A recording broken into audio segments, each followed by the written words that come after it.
Recuerda que puedes encontrar nuestros podcasts en Spotify, Apple Podcasts y Amazon Music. Te los dejo en la descripción y comentarios. Sin más, comenzamos. Los abuelos, la bruja y el nahual. De inicio, sé que te va a costar mucho trabajo creerme. A las pocas personas que les he compartido mi historia, gente cercana y que aprecio mucho, acaban mirándome desconfiados y creyendo que estoy inventando todo. Pero está por demás decirte que lo experimenté en carne propia, que lo vi con mis propios ojos y que son recuerdos muy difíciles de olvidar. Todo este horror empezó un domingo en la tarde. Te estoy hablando de finales de los 80. En aquel entonces yo tenía unos 18 años. Habíamos acabado de comer y mi papá había traído algunas películas de Jackie Chan del videoclub. Nos acomodamos todos en la sala. Mi mamá nos había preparado palomitas con caramelo. Nos esperaba una buena tarde. Pero apenas puse la cinta en la videocasetera, la luz se fue. Todo se quedó en silencio por unos segundos. Y entonces, el cuadro con la foto de los abuelos que estaba en medio de la pared frente a nosotros, sin más se cayó, como si alguien lo hubiera descolgado. Del golpazo que se escuchó contra el suelo, todos saltamos asustados. El vidrio se hizo pedazos y el marco se partió en dos. La imagen en blanco y negro de los abuelos quedó toda maltrecha sobre el piso, y todavía no nos reponíamos del susto cuando el foco de la sala empezó a parpadear y la televisión se encendía y apagaba sola. Yo pensé en ese momento que tal vez había un corto en la instalación, pero tras unos segundos el foco y la televisión se apagaron al mismo tiempo y todo volvió a quedar en silencio. Volteé a ver a mi hermano Gerardo y después a mis papás. Todos parecíamos un poco sorprendidos, pero también me di cuenta que mi papá se veía más pálido que de costumbre y tenía la mirada fija sobre la fotografía de los abuelos en el piso. Parecía conmovido. Y entonces empezó a ladear la cabeza muy despacio de lado a lado sin quitar la mirada de la imagen. La verdad, se miraba muy macabro eso. Sí me dio miedo. Mi mamá, que estaba a su lado, le habló por su nombre un par de veces, pero no reaccionó, y no fue hasta que lo sacudió suavemente por el hombro que pareció que regresaba de ese trance. Por un momento se nos quedó mirando extraño. No nos decía ni una sola palabra, y sin más se levantó del sillón y se dirigió hacia la cocina. Nosotros quedamos más desconcertados por ese raro comportamiento de mi papá. No sabíamos qué hacer. Cuando regresó, traía una escoba y un recogedor. Se fue detrás del televisor hacia donde estaba lo que quedaba del marco. Antes de empezar a barrer los pedazos de vidrio, recogió la foto y se le quedó mirando otra vez.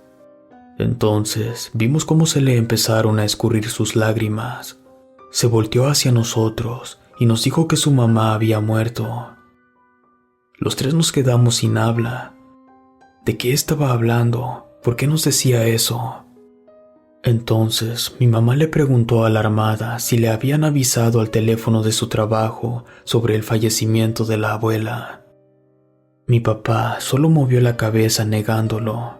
No me había percatado, pero sus movimientos eran cada vez más lentos. Entonces mi mamá, intrigada, se levantó del sillón y le preguntó cómo sabía que la abuela había muerto. Entonces mi papá nos dijo muy despacio y quedito: se vino a despedir. La respuesta de mi papá nos dejó helados. Mi mamá corrió a abrazarlo. Gerardo y yo también nos levantamos a confortarlo. Y después le quitamos la foto de los abuelos de las manos y empezamos a barrer los pedazos de vidrio. Mi mamá lo agarró por el brazo y se lo llevó a su recámara. Y mientras recogíamos aquel desastre, Gerardo me preguntó si recordaba cuándo fue la última vez que habíamos visto a los abuelos. Yo traté de hacer memoria y caí en cuenta que ya tenía mucho tiempo, quizá más de 10 años, cuando yo tenía unos 8 y él unos 5. En ese momento me pasó por la mente una pregunta que ya me había hecho tiempo atrás.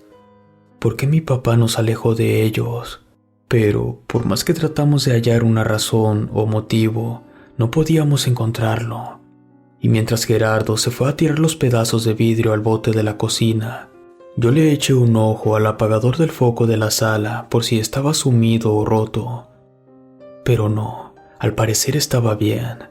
Y después revisé el contacto donde estaba enchufada la televisión para ver si encontraba alguna parte del cable pelado o chamuscado, pero no encontré nada. Ni siquiera había olor a plástico quemado. Gerardo regresó de la cocina y nos volvimos a sentar ahí en la sala.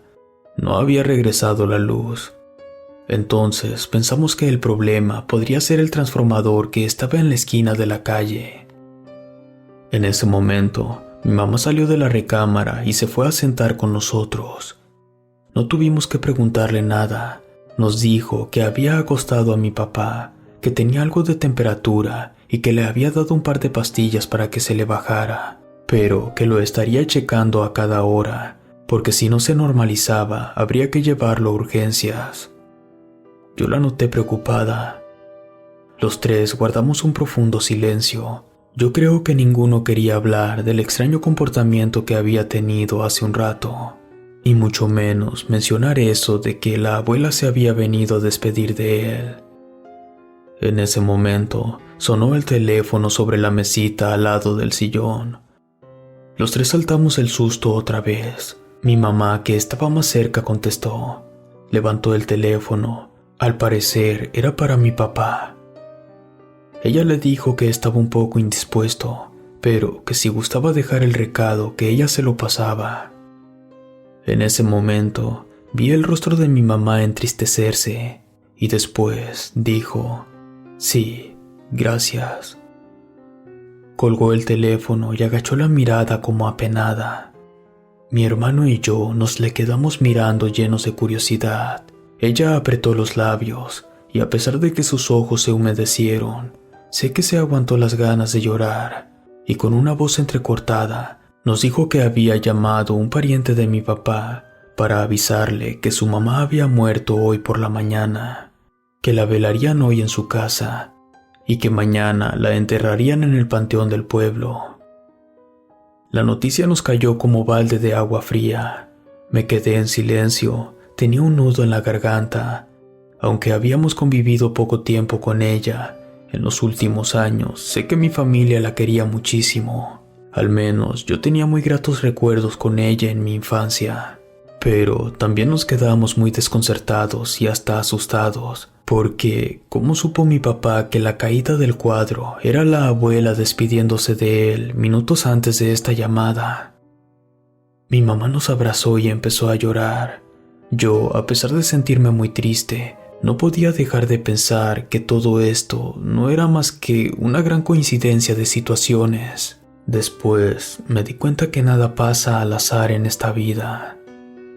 Mi mamá dejó dormir otro rato a mi papá antes de despertarlo y darle la mala noticia. Como todavía no llegaba la luz y ya empezaba a oscurecer, pusimos velas en toda la casa. La verdad es que empezamos a sentir un ambiente bastante pesado y denso después de la llamada telefónica, y no sé si esto tenga que ver, pero empezó a hacer mucho frío dentro de la casa. Se me hizo muy extraño porque, aparte de que estábamos en pleno verano, al salir para echar un ojo al transformador en el poste de luz, afuera se sentía demasiado calor. La casa nunca había sido fría, pero todos terminamos arropados y sentados otra vez en la sala.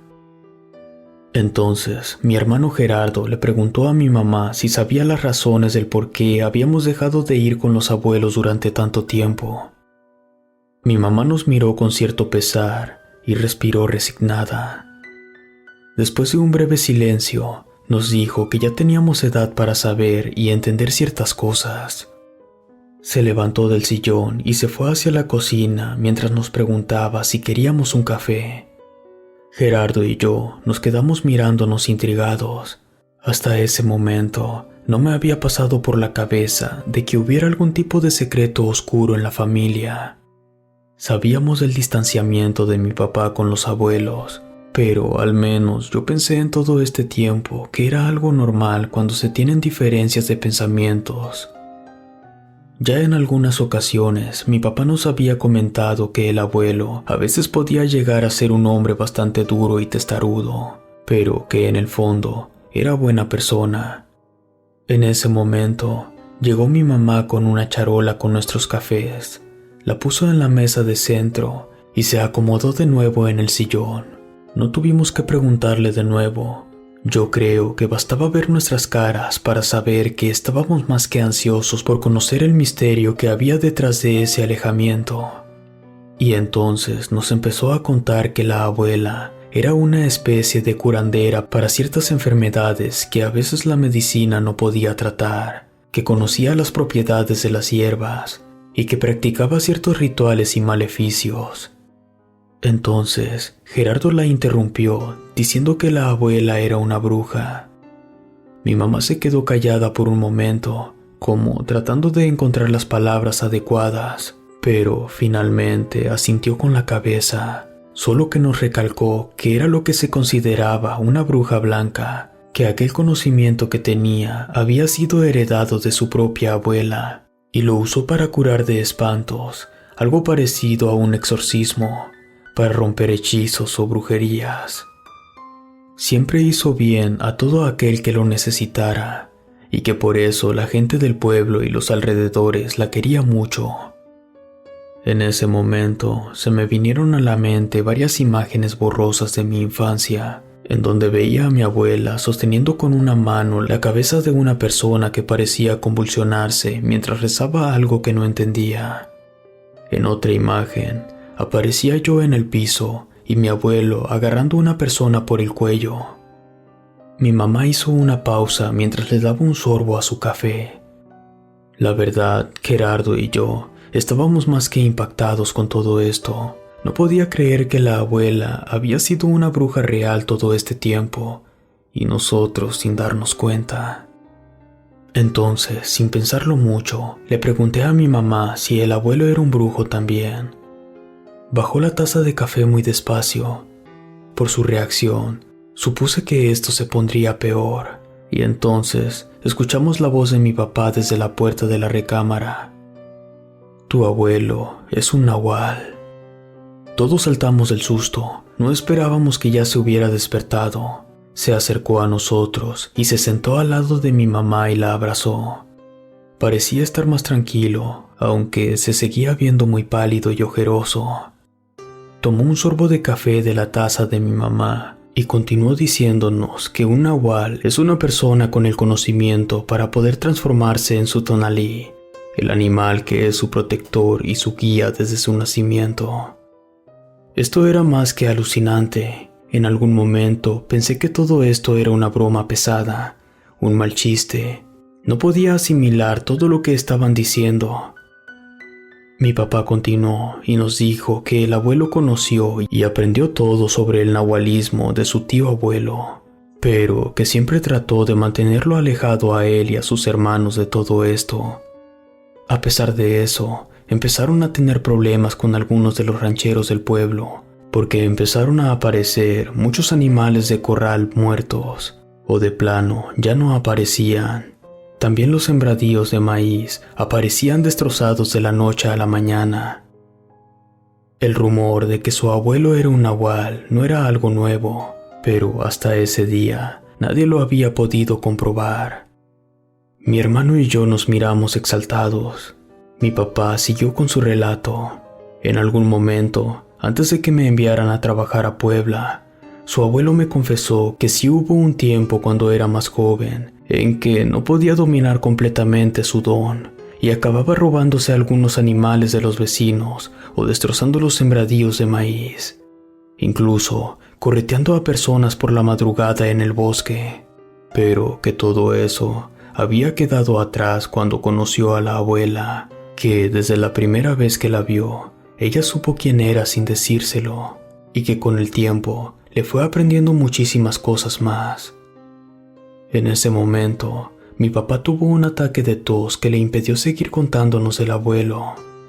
Mi mamá lo recargó sobre el sillón y mi hermano Gerardo corrió a la cocina por un vaso de agua. Una vez que le dio unos sorbos, quiso seguir contándonos, pero vimos cómo empezó a temblar como si tuviera escalofríos. Mi mamá le tomó nuevamente la temperatura. Tenía cerca de 38 grados. Teníamos que llevarlo a urgencias, pero entonces mi papá se negó. Nos dijo que de nada serviría, que no iban a poder hacer mucho por él allí, que por favor hiciéramos las maletas para irnos a despedir de la abuela. Mi mamá protestó y le dijo que lo que necesitaba era un hospital y que no podría conducir así como estaba. Fue entonces que mi papá volteó a verme y le dijo: «Pero Joel sí puede», y me estiró la mano con las llaves del automóvil. Algo que nunca le dije a mis papás es que me ponía muy nervioso al manejar, que era una de las cosas que más odiaba hacer. Pero esto, siendo una situación urgente, preparé mi maleta y entre Gerardo y yo subimos a mi papá en los asientos traseros del carro junto con mi mamá. Mi hermano ocupó el asiento del copiloto. Yo encendí el motor y nos marchamos. Pero apenas habíamos avanzado algunos metros cuando mi mamá, angustiada, me dijo que no había apagado las velas que pusimos en la casa. Frené, pero no apagué el carro. Me bajé rápido y me regresé corriendo a la casa. Al abrir, sentí una brisa helada que me provocó un escalofrío que me recorrió todo el cuerpo. Y al entrar, te podría jurar que vi de reojo por un instante a una mujer vestida de blanco sentada en la sala. Me dio miedo, no quise voltear. Me apresuré a apagar todas las velas y de paso revisé las llaves del gas y me apresuré a la puerta. Pero poco antes de salir, sentí que alguien me respiró en la nuca. Solo sentí cómo se me erizó el cabello. Corrí otra vez hacia el carro y al echar una última mirada a la casa, me pareció volver a ver a aquella mujer vestida de blanco entre las cortinas de la ventana de la sala. Y al subirme al carro, no quise comentar nada. Tomamos la salida a la autopista México-Puebla con dirección a Veracruz cuando ya había anochecido. Por ser domingo, no había mucho tráfico, y a pesar de que iba muy nervioso por manejar en autopista, íbamos a buen ritmo. No recordaba muy bien cómo llegar al pueblo de mis abuelos, pero sería cosa de unas 3 o 4 horas para que antes de llegar a Tehuacán tomáramos la desviación hacia Santa María Alta. En ese momento miré a mi papá en el retrovisor. Se veía más pálido y por momentos jalaba el aire por la boca con dificultad. Nunca lo había visto así. Siempre había sido un hombre muy fuerte. La verdad es que me sentía muy desesperado porque no sabía si estábamos haciendo bien en no llevarlo al médico, pero casi nos había exigido que lo lleváramos primero a despedirse de la abuela. Me sentía tan agobiado que ya no sabía ni qué hacer. Tenía la cabeza hecha un lío. Fue un camino largo y bastante silencioso. Cada uno iba sumido en sus propios pensamientos. Yo tenía tantas preguntas que me abrumaban. Pero, sobre todo, no podía comprender todo lo que estaba pasando. Hace unas horas, éramos una familia común y corriente, a punto de disfrutar su tarde de domingo viendo películas y comiendo palomitas. Y ahora, íbamos a media carretera yendo al funeral de una abuela que no había visto en 10 años, con mi papá enfermo mientras intentaba asimilar que era nieto de una bruja y de un nahual. Esto era realmente desquiciante. Mi hermano me sacó de mis pensamientos para avisarme que la desviación a Santa María Alta estaba más adelante. Entramos al pueblo un poco antes de las 12 de la noche. No era muy grande y me pareció que no había cambiado mucho desde la última vez que estuvimos por aquí.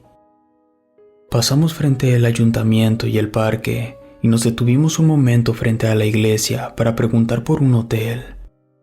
Lo había estado pensando bien durante el camino y mi papá necesitaba atención médica antes de llegar a la casa de mis abuelos. Pero todo parecía desierto.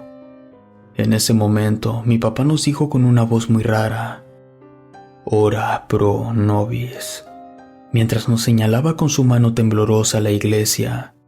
Los tres nos quedamos mirando extrañados. Esa no era su voz. Esto era más grave de lo que pensábamos. Gerardo se bajó y se acercó a un sitio de carros de alquiler. Ahí le pudieron decir en dónde nos podíamos hospedar. Mientras nos instalábamos en la habitación, recostamos un rato a mi papá en la cama. Su temperatura había bajado un poco, pero seguía con los escalofríos y por momentos murmuraba cosas que no entendíamos. Pensábamos que estaba delirando. La casa de los abuelos ya no estaba lejos de aquí. Entonces le comenté a mi mamá que saldría a buscar un doctor para que lo viera y así nos iríamos más tranquilos. Ella asintió con la cabeza. Salí de la habitación y me dirigí a la recepción. Le pregunté al joven que nos había atendido si conocía un médico cercano que nos pudiera recibir a esta hora.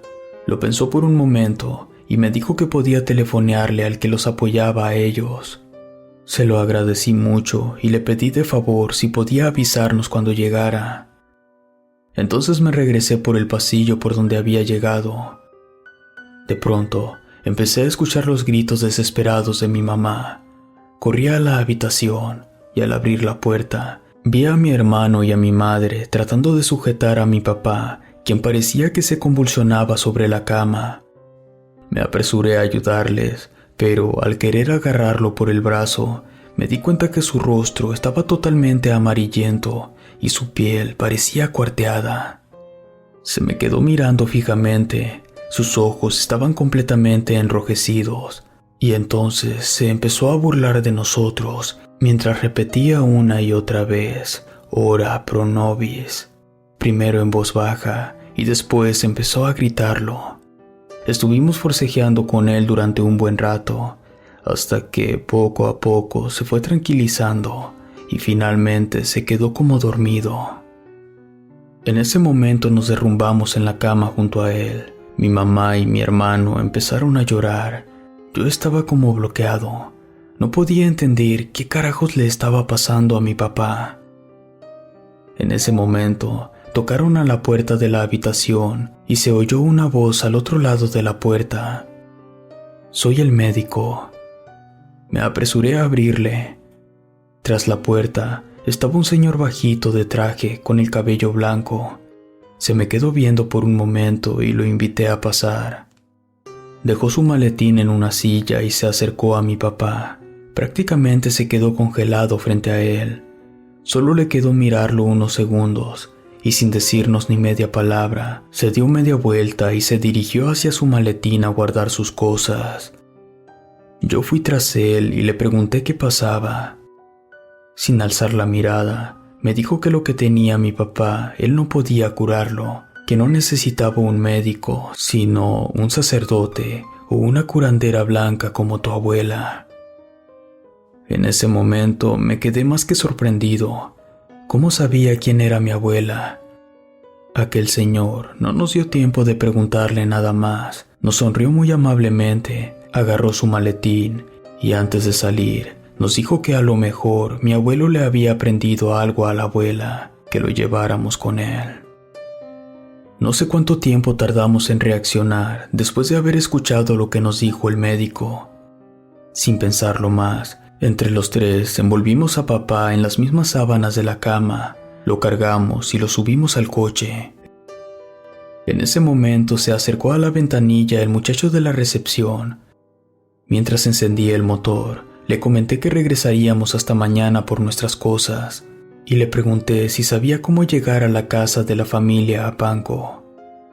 Me dijo que al salir de la calle principal del pueblo diera vuelta a la izquierda y de ahí todo derecho, que no había pierde porque era el único camino que había, pero que tuviera cuidado porque era un sendero muy peligroso.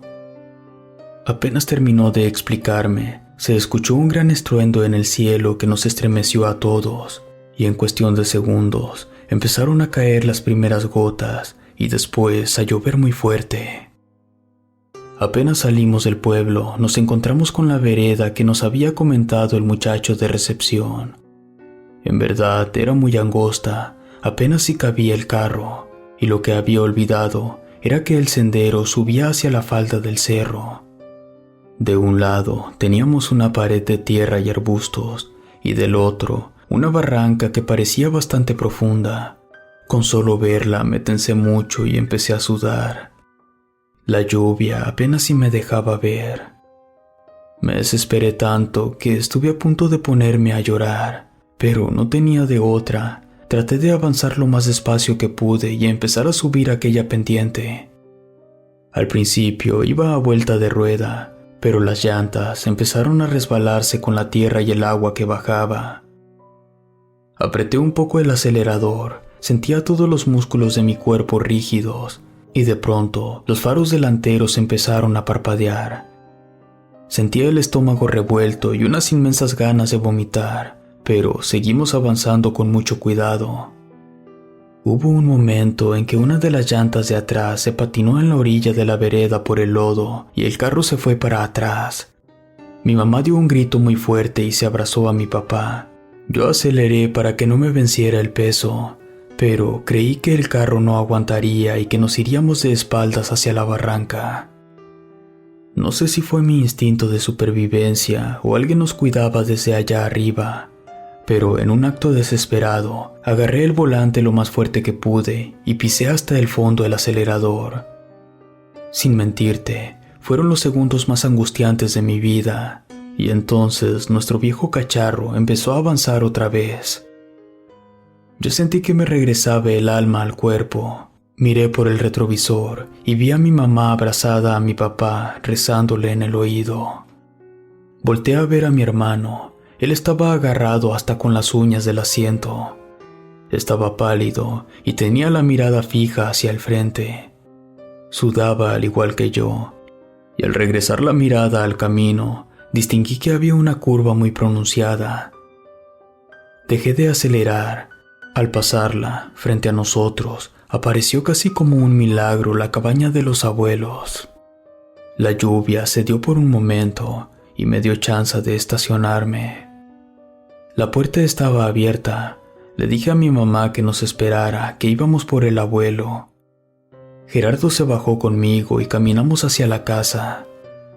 Apenas entramos, nos llegó un aroma muy fuerte a incienso y ocote. La sala estaba medio oscura, alumbrada solo por algunas veladoras.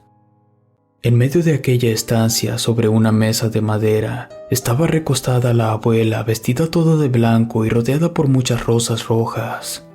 En cada esquina de la mesa había un pequeño cirio, y alrededor de la abuela había unas cuantas personas sentadas.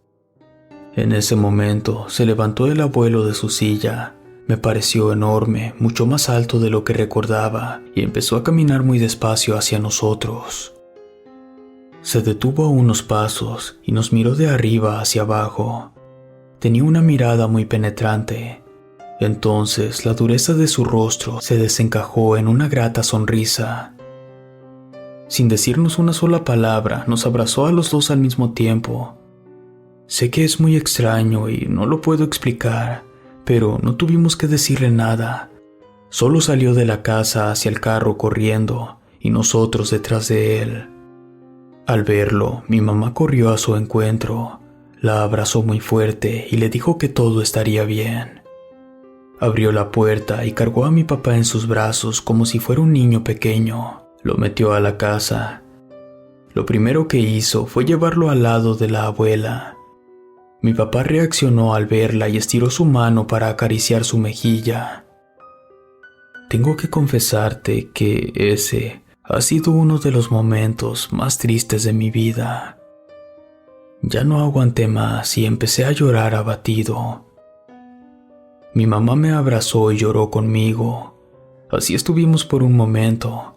Entonces, mi abuelo se encaminó hacia la recámara de mi abuela. Los tres fuimos detrás de él. Entró y dejó suavemente a mi papá en la cama.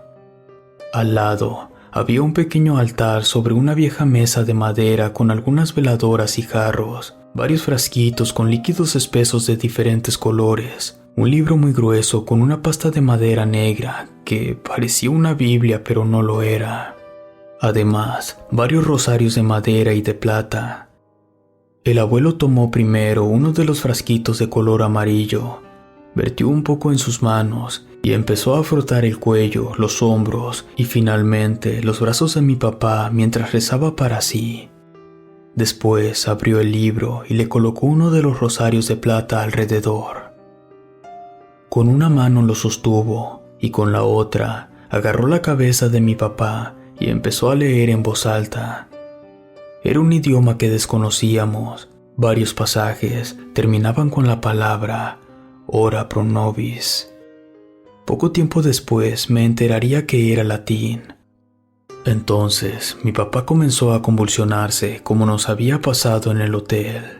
Pero bajo la mano fuerte del abuelo, por más que forcejeara a mi papá, no pudo zafarse de él. Cuando pareció calmarse, mi abuelo lo enderezó un poco y le dio de beber unos tragos de uno de los jarros que estaban en el altar, y después lo recostó nuevamente. La respiración de mi papá se empezó a normalizar, parecía que estaba dormido. Al voltear a vernos, mi abuelo se sonrió. Nosotros no podíamos ocultar nuestras caras de susto. Entonces jaló una de las sillas que estaban ahí, se sentó, parecía muy cansado. Se secó el sudor con un pañuelo que sacó de la bolsa de atrás de su pantalón. Recuperó un poco el aliento y entonces nos empezó a platicar que la abuela en algún momento de su juventud se había dedicado a la brujería negra y que llegó a ser muy poderosa, que era capaz de manipular el clima y controlar el fuego en su cuerpo, y que él en ese entonces era un aprendiz de Nahual y que tenía muchas dificultades para controlar su don, por lo que a veces podía ser muy peligroso, pero que al conocerse se enamoraron y quisieron tener una vida normal.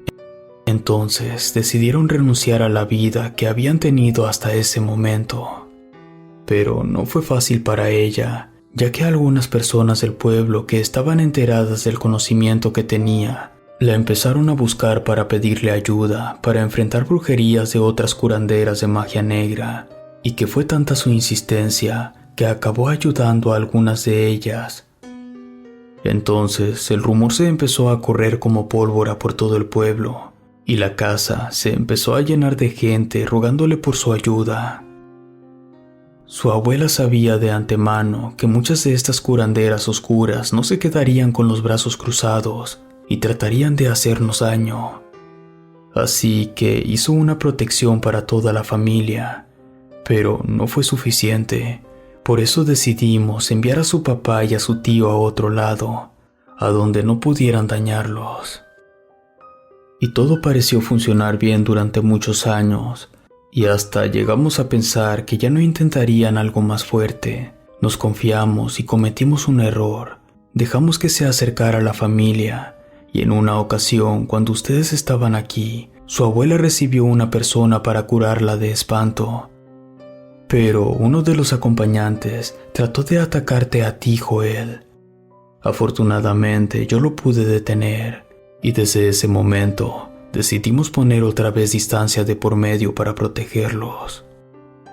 Pero ahora que su abuela se ha convertido en un ser de luz, muchas de aquellas brujerías cayeron sobre tu papá.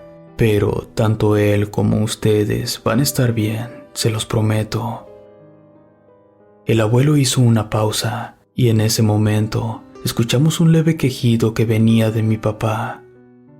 Nos acercamos a la cama. Ya no estaba tan pálido. Al vernos, trató de sonreírnos. El abuelo se acercó y lo abrazó. Lo arropó nuevamente y le dijo que tenía que descansar, que en unas horas estaría bien. Mi mamá nos dijo que se quedaría con él. Gerardo y yo salimos del cuarto y nos fuimos a sentar junto a la abuela. Fue una madrugada muy larga, pero estaba más tranquilo. Al parecer, mi papá estaría bien. Un poco antes del amanecer, mi abuelo nos mandó a dormir un rato. Nos dio la vieja habitación en la que nos quedábamos de niños. Nos recostamos. Gerardo cayó como piedra, pero yo no podía dormir. Cada vez que cerraba los ojos, me aparecía aquella imagen de la mujer de blanco en la sala de la casa. Y entonces volvía a sentir ese miedo y me despertaba asustado. Así estuve hasta que salió el sol. Por la mañana empecé a escuchar como si mucha gente rezara. Me levanté alarmado y desperté a Gerardo. Cuando salimos del cuarto, apenas si podíamos pasar del gentío que había en la casa. Todos se arremolinaban alrededor de la abuela. Entre empujones nos acercamos a ella. Ahí estaba mi papá repuesto completamente con el abuelo y mi tío Horacio, quien, al vernos, nos abrazó emocionado. Teníamos muchos años de no vernos. En ese momento, mi abuelo nos pidió que le ayudáramos con mi abuela. Junto a la mesa, habían colocado un ataúd de madera negra. La cargamos entre todos y la depositamos adentro suavemente. Después la llevamos hacia la carroza que ya nos esperaba en la puerta de la casa. El trayecto al panteón fue lento. Bajamos por la pendiente enlodada a vuelta de rueda hasta llegar a la entrada del pueblo, y de ahí nos fuimos por la calle principal. Era impresionante la cantidad de gente que había. Parecía que todo el pueblo estaba ahí para despedirse de la abuela. Al pasar, arrojaban crisantemos blancos sobre su ataúd. Todas las calles por donde pasábamos quedaron alfombradas de blanco. Finalmente llegamos al camposanto. Regresamos del panteón pasando el mediodía de aquel lunes. Mis papás y Gerardo se quedaron a charlar en la sala con el abuelo y mi tío. Yo me disculpé y me fui al cuarto. Apenas toqué la cama y me quedé profundamente dormido. Volví a soñar con aquella mujer vestida de blanco, pero en esta ocasión no sentía miedo. Recuerdo que en el sueño me acercaba hacia ella y me sentaba a su lado. Y entonces la reconocí. Era mi abuela. Se veía mucho más joven, pero ella me sonreía. Parecía muy feliz. En ese momento me desperté llorando. No pude evitar pensar que mi papá tenía razón cuando nos dijo que se fue a despedir de nosotros. Al enderezarme sobre la cama, me di cuenta que ya había anochecido. No tenía ni idea de qué hora era. Me puse una chamarra y salí del cuarto. En la sala no había nadie, pero la puerta de la casa estaba abierta. Salí y vi a lo lejos sobre el campo a mi abuelo de espaldas. Tenía la cabeza y los brazos alzados con las palmas hacia arriba, como si estuviera rezando al cielo. En ese preciso momento empecé a escuchar muchos aullidos lastimeros entre los bosques cercanos y sobre las sombras de los cerros frente a él. Además, vi decenas de bolas luminosas que parecían brincar sobre los montes. Días después regresamos a casa.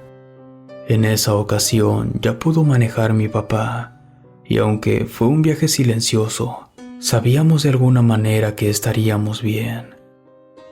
Estuvimos visitando al abuelo al menos 2 veces por año, hasta que murió hace algunos meses a la edad de 90 años. En unos días visitaré la casa de los abuelos para arreglar algunos asuntos pendientes. En esa ocasión, llevaré a mis 2 hijas adolescentes para que conozcan la asombrosa historia de sus bisabuelos. Relato escrito y adaptado por Luis Martínez.